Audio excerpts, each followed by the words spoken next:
এই হলো ডোকরা ভিলেজ, যেখানে এখনো এরা পিতলের সেই মূর্তি বা পাথর পিতলের সেই ভেসেল বা কন্টেনার এইগুলো এখনো বানাবার ট্রেডিশন ধরে রেখেছে। এই হলো পুরো ডোকরা ভিলেজ। কিন্তু অ্যাট প্রেজেন্ট আমরা এখন যখন এসছি সেরকম কোনো মূর্তি ফুর্তি দেখতে পাচ্ছি না, বা এরকম পিতলের যে জিনিস বানাচ্ছে সেরকম কিছুই দেখা যাচ্ছে না। কিন্তু এই হলো সেই ভিলেজ। এই হলো ডোকরা গ্রাম, পুলিয়ানার ভেতর ডোকরা ভিলেজ। ওই যে ওখানে করছে তো, ওই যে লোকটার কাছে যাও, এখানে দেখো রাখো রাখো রাখো। ওই দূরে একজনকে দেখতে পাচ্ছি করছে। ওই দেখো একটা সাইড।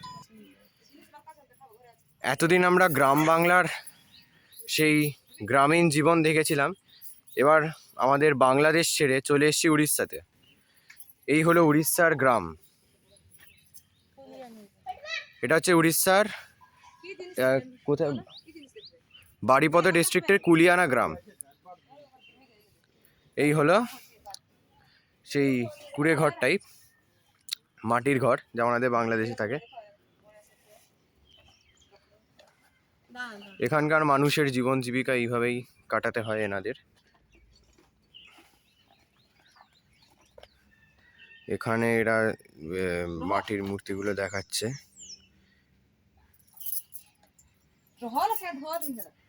এই মাটির এবং পিতলের, এগুলো সব পিতলের। হ্যাঁ পিতলের, মাটিটা উপরে ছিল, ওটা বাইরে গেছে, ওটা ভিতরে হলো পিতল, উপরে মাটি দিয়া চকচকে হবে না। হ্যাঁ হবে কে, পুরো চকচকেই হবে। कैसे होगा? পুরো সাফা হবে কে। কি কিছু ভার্নিশ ফার্নিশ দিয়ে চকচক করে নাকি? তেতলে ছাপা হবে, আর ইয়া ওয়াশিং এ ছাপা হবে, মেশিনে মেশিনে ছাপা যাবে, তেতল পানি দিয়ে করে भी ছাপা হবে। আচ্ছা আচ্ছা, দেখবে ইয়াকে নিয়ে যাও, বহুত খরচা আছে এছাড়া नहीं पला। এই হলো কয়েকটা ইয়াকে নিয়ে যাও তোদের সাই পেতলের মূর্তি যেটা এনারা বানিয়েছেন। দেখ বে ভাই ভাই অ্যাট দ্য মোমেন্ট বানানো হচ্ছে না, বাট এগুলো বানিয়ে রেখে দেওয়া হয়েছে।